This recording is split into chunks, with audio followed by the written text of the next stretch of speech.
మనందరూ ఊరికి ఉండడమ్మా, నిద్రపోయారా? నిద్రపోయారన్నవారు చేతులు పైకి ఎత్తండి. నిద్రపోతే ఏమి ఎత్తారులే చేతికి. దేవునికి స్తోత్రం చేయండి. Hallelujah, praise the lord. మనందరం ఎవరో చెప్పండి. మనందరం ఎవరో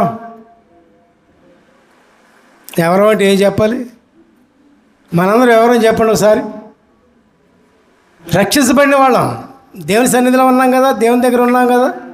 మనం ఎవరో రక్షించబడిన వాళ్ళం, దేవుని చేత రక్షించబడిన వాళ్ళం మనందరం కూడా. రక్షించబడిన తర్వాత శ్రమలు వస్తాయి. శ్రమలు రాకుండా ఉండవు, శ్రమలు వస్తాయి. కానీ దాని నుంచి విమోచించేది కూడా దేవుడే. అది వాడు గుర్తుంచుకోవాలి. మనం రక్షించబడ్డామని, దేవుల్లో ఉన్నామని శ్రమలు రాకుండా ఉండవు. శరీరం కదండి, శరీరానికి శ్రమలు వస్తాయి. మరి అట్లాగే ఇజ్రాయేలీలు బానిసత్వం నుంచి విమోచించబడిన తర్వాత వారికి వెళ్ళటానికి ముందు ఎర్ర సముద్రం అడ్డం వస్తుంది. దాటలేకపోతారు. దేవుణ్ణి ప్రార్థిస్తాడు మోషే. ప్రార్థించే వారికి దేవుడు ఏమంటారంటే, ఇదిగో మోషే, ఎందుకయ్యా ప్రార్థిస్తావు?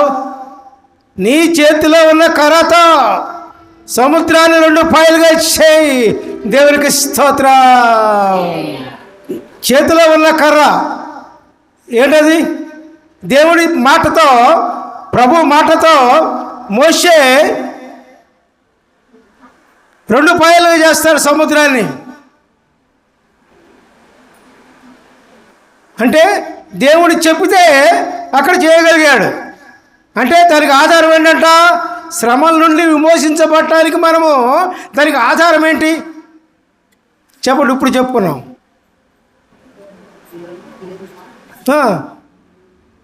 దేవుని వాక్యం.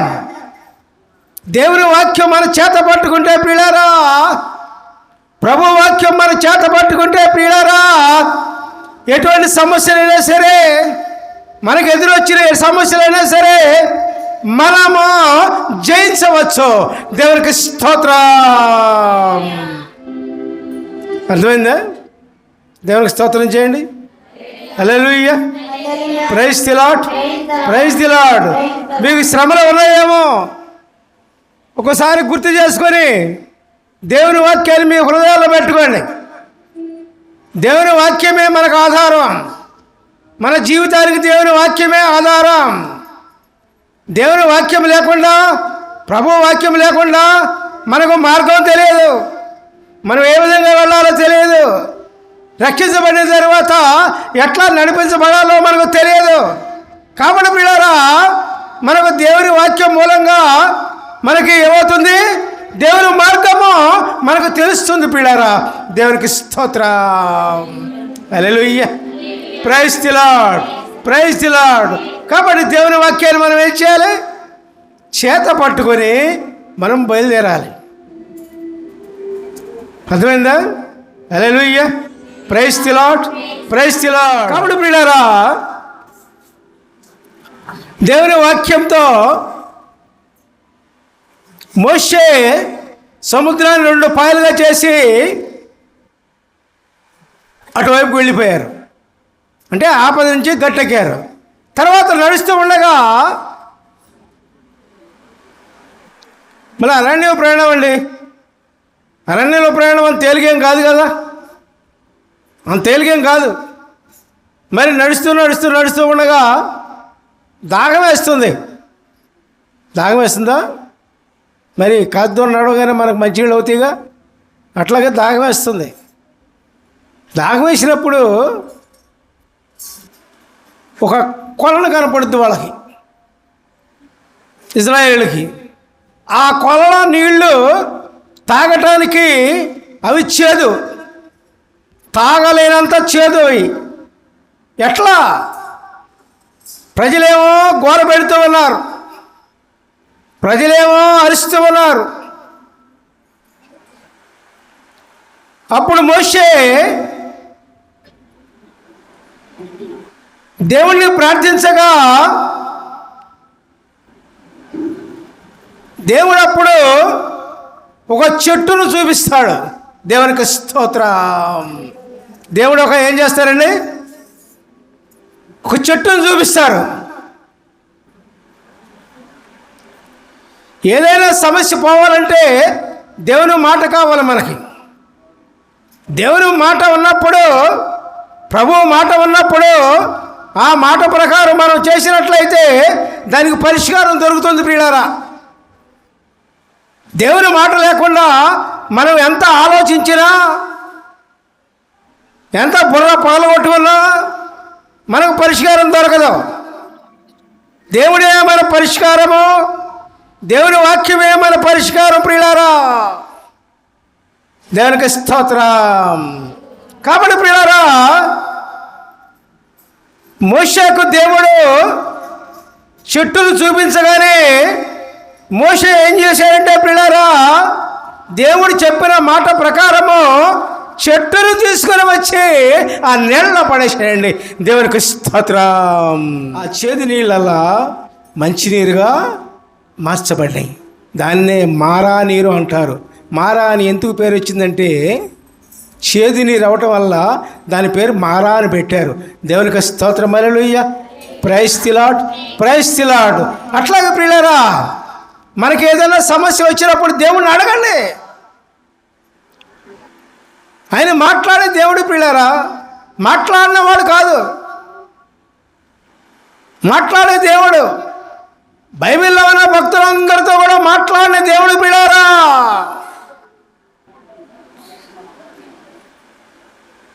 అందరితో మాట్లాడి దేవునికి ఇష్టమైన రీతిలో ఆ భక్తులందరినీ నడిపించిన దేవుడి ప్రియులారా, దేవుడు. దేవునికి స్తోత్రం. అట్లాగే మనతో మాట్లాడుతూ కూడా సిద్ధంగా ఉన్నాడు ఆయన. ఎప్పుడన్నా మీరు అడిగారా, అయ్యా నాకు ఈ సమస్య వచ్చిందయ్యా, నువ్వు నాతో మాట్లాడు ప్రభువా, నేనేం చేయాలి, సమస్యలతో ఇరుక్కుపోయాను ప్రభువా, సమస్యలతో ఉన్నాను ప్రభువా, సమస్యలతో జీవించలేను ప్రభువా, ఈ విధంగా ఉన్నాను నా పరిస్థితి, నన్ను ఏం చేయమంటావు అని ఎప్పుడైనా ఏనాడైనా అడిగారండి? అడిగిన వాళ్ళ చేతులు బేగెత్తండి. మీరు అందరూ ఎందుకు అడుగుతారు? అడగరు. మీరు మనకెందుకు అయ్యి ఏదో పోవటం, ఎక్కడో మురుగుంట్లో పడతాం, దాంతో మనం పైకి లేకలేక, పైకి లేక కిందకి లేకలేక మనం ప్రాణం పోతుంది. అట్లా కాదు పిల్లరా, మన దేవుణ్ణి అడగాలి. చిన్నదైనా సమస్య పెద్దదైనా దేవుణ్ణి అడగాలి. దేవుణ్ణి అడిగినప్పుడు ఆయన ఒక పరిష్కారం ఏర్పాటు చేస్తారు, పరిష్కారం చూపిస్తాడు ఆయన. ఆయన మాట్లాడే దేవుడు పిల్లరా. దేవునికి స్తోత్రం. Hallelujah. Praise the Lord, praise the Lord. ఇది ఒకటి గుర్తుంచుకోండి పిల్లలు. మీరు ఏదైనా సమస్య వచ్చినప్పుడు, చిన్న సమస్య కానీ పెద్ద సమస్య కానీ వచ్చినప్పుడు మీరు ఏం చేస్తారు? దేవుణ్ణి అడగండి. ఇది సమస్య నాది, ఇది సమస్య నాది అని అడగండి. దీనికంటే ముందు మన జీవితం బాగుండాలి. ముందు అది విషయం. దీనికంటే ముందు మన జీవితం బాగుండాలి. మన జీవితం ఎప్పుడైతే బాగుంటుందో అప్పుడు దేవుణ్ణి అడుగు, నీకు దిగేస్తాడంతే. దేవునికి స్తోత్రం. మన జీవితం బాగోకుండా మనం రాయా అని తెల్లవాళ్ళు కొట్టుకున్నా ఆయనేం రాడు. ఆయన నీతిమంతుడు. నేను పరిశుద్ధుడను, మీరును పరిశుద్ధంగా ఉండుడి. హల్లెలూయా. Praise the Lord. అర్థమవుతుందిగా? దేవునికి స్తోత్రం చేయండి. ఈసారి అడగండి.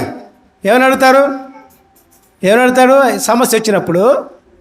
సమస్య వచ్చినప్పుడు అయ్యా నేను ఈ సమస్యలో ఉన్నా, ఈ సమస్య ఎట్లా తీరాలి ప్రభువా అని అడగండి. పరిష్కారం ఏర్పాటు చేస్తాడు దేవుడు. హల్లెలూయా. Praise the lord.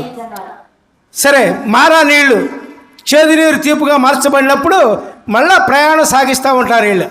ఎవరో ఇజ్రాయేలీలు. అప్పుడు మళ్ళా దాహం వేస్తుంది. ఎన్ని రోజులు ప్రయాణం అండి అది? 1 రోజు 2 రోజులు కాదు. ఎన్ని రోజులు? ఎన్ని సంవత్సరాలు? 40 సంవత్సరాలు ప్రయాణం వాళ్ళది అరణ్యంలో.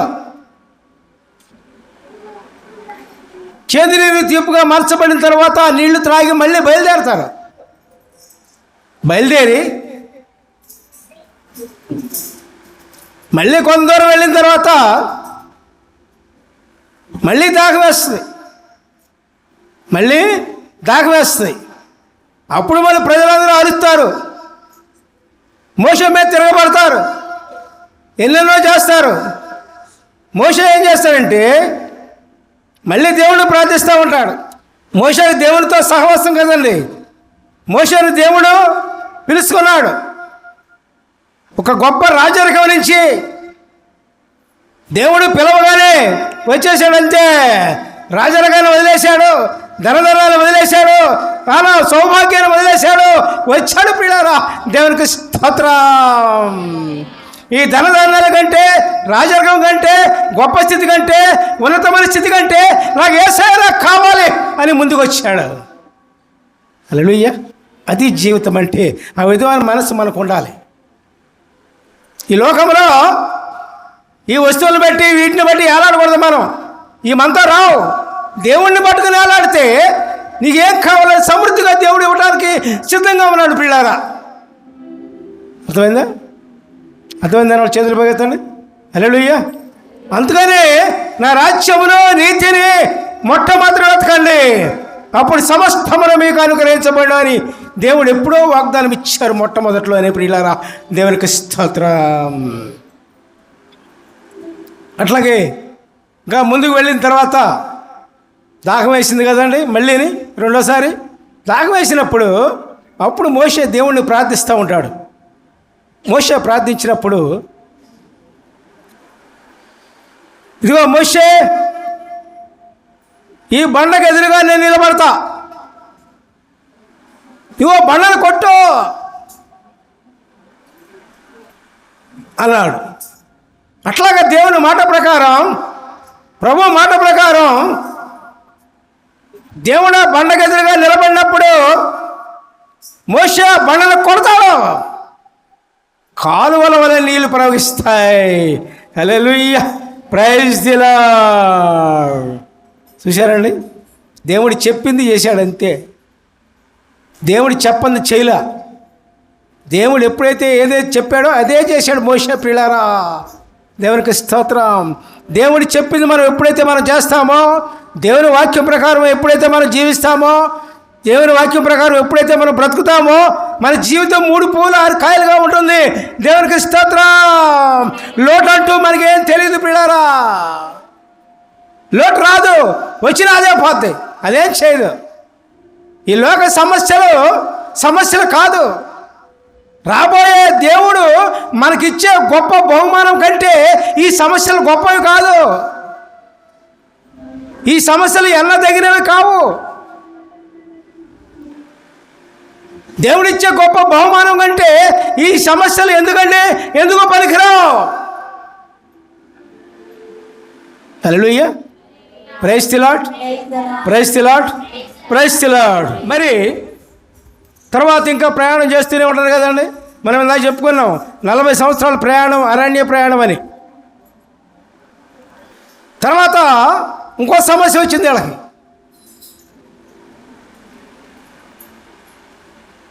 అక్కడ తాపకరమైన సర్పాలని వివరించారు బైబిల్లో. తాపకరమైన సర్పాలు కొట్టి అంటే కరిచి జనాలు చనిపోతూ ఉన్నారు వరుసనే. అప్పుడు మళ్ళీ ప్రజలు అరుస్తూనే ఉన్నారు, పాపం చనిపోతున్నారుగా, ఎవరికైనా బాధేగా. అప్పుడు దేవుడు చెప్పారు ఏమని, ఇది చదివి చూపిస్తా మీకు. సంఖ్యాకాండం 21వ అధ్యాయం 8వ వచనం. మోషే ప్రజల కొరకు ప్రార్థన చేయగా, యెహోవా నీవు తాపకరమైన సర్పం ఒకటి చేయించి స్తంభం మీద పెట్టము, అప్పుడు కరవబడిన ప్రతి వాడను దాని వైపు చూసి బ్రతుకునని మోషేకు సెలవిచ్చెను. హల్లెలూయా, ప్రైజ్ ది లార్డ్. ఏం చేయమన్నాడు దేవుడు? తాపకరమైన సర్పం ఒకటి తయారు చేసి అక్కడ పెట్టమన్నాడు. ఈ సర్పాన్ని చూసిన వాళ్ళందరూ బతికారు. దేవుని మాట ఇక్కడ సర్పం గుర్తు చేసుకోకూడదు. ఇట్లాగే ఈ సర్పాన్ని ఆరాధించడం మొదలుపెట్టారు జనాలు. తర్వాత రాజుల వారికి వచ్చినప్పుడు ఈ విషయం హిజ్కియా రాజు చూశాడు. వీళ్ళు సర్పాన్ని పూజించడం మొదలుపెట్టారు, సర్పానికి మొక్కటం మొదలుపెట్టారు అని ఈ హిజ్కియా రాజు ఏం చేశాడంటే ఆ సర్పాన్ని కాస్త చితగొట్టి తగలబెట్టేసాడు, అంతే. దేవునికి స్తోత్రం. అట్లాగే దేవుని స్వస్థ ఇచ్చారంటే ఎవరో మనుషులు కాదు, ఎవరో కాదు, దేవుని వాక్యమే మీకు స్వస్థత, దేవుని వాక్యమే మీకు విమోచన. దేవుని వాక్యం ప్రకారం మనం జీవించినప్పుడు, ప్రభు వాక్యం ప్రకారం మనం జీవించినప్పుడు, దేవుని వాక్యం ప్రకారం మనం జీవించినప్పుడు మనకు ఎన్నో అద్భుతాలతో కూడిన స్వస్థతలు జరుగుతాయి. దేవునికి స్తోత్రం. Hallelujah. Praise the Lord, praise the Lord, praise the Lord. ఒకసారి ఇట్లాగే ఎప్పుడో చాలా కాలం జరుగుతుంది, నేను ఊళ్ళు తిరుగుతూ ఉన్నప్పుడు విజయవాడ అమెరికన్ హాస్పిటల్లో ఒకసారి మీకు చెప్పాను ఇదివరకు. అక్కడ ఒక అమ్మగారు ఒక సిస్టర్ తీసుకెళ్ళింది ప్రార్థనకి. అక్కడ నర్సుల్ని వాళ్ళందరినీ కూడా పోగు చేసింది. పాపం 300-400 మంది వచ్చారు. పెద్ద హాల్ అది, అమెరికన్ హాస్పిటల్ హాల్. అక్కడంతా ప్రార్థన అయిపోయిన తర్వాత ఆ సిస్టర్ గారు ఏం చేసిందంటే ఆ సిస్టర్ల హెడ్ దగ్గర తీసుకెళ్ళింది. అలా సిస్టర్లు హెడ్ ఉంటారు కదా, తీసుకెళ్ళి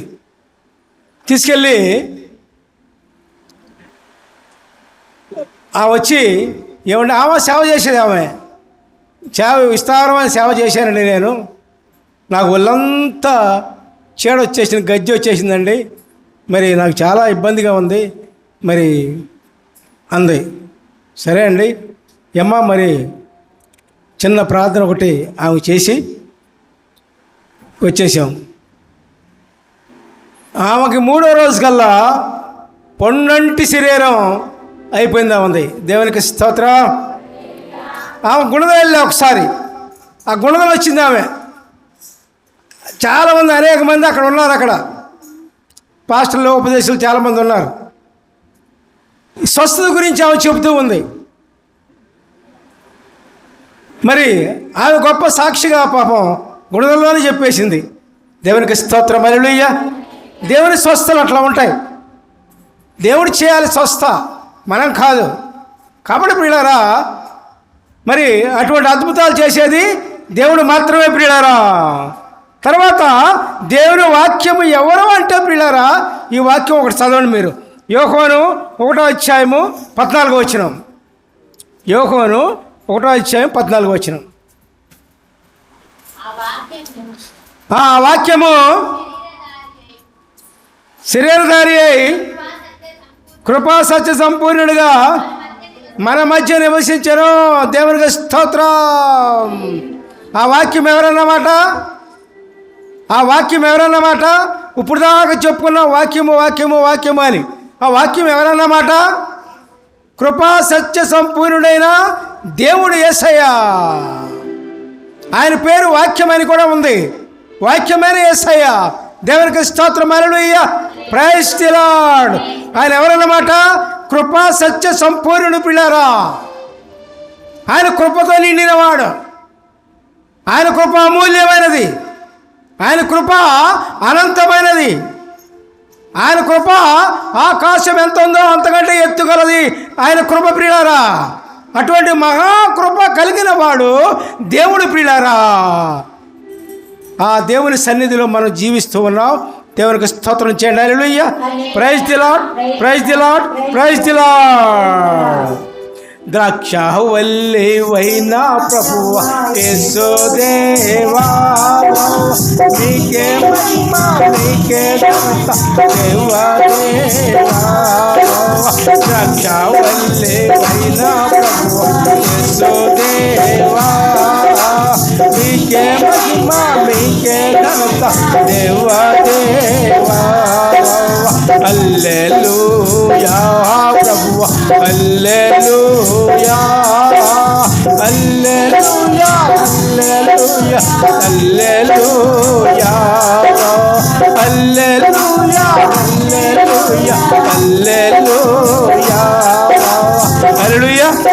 ప్రైజ్ ది లార్డ్.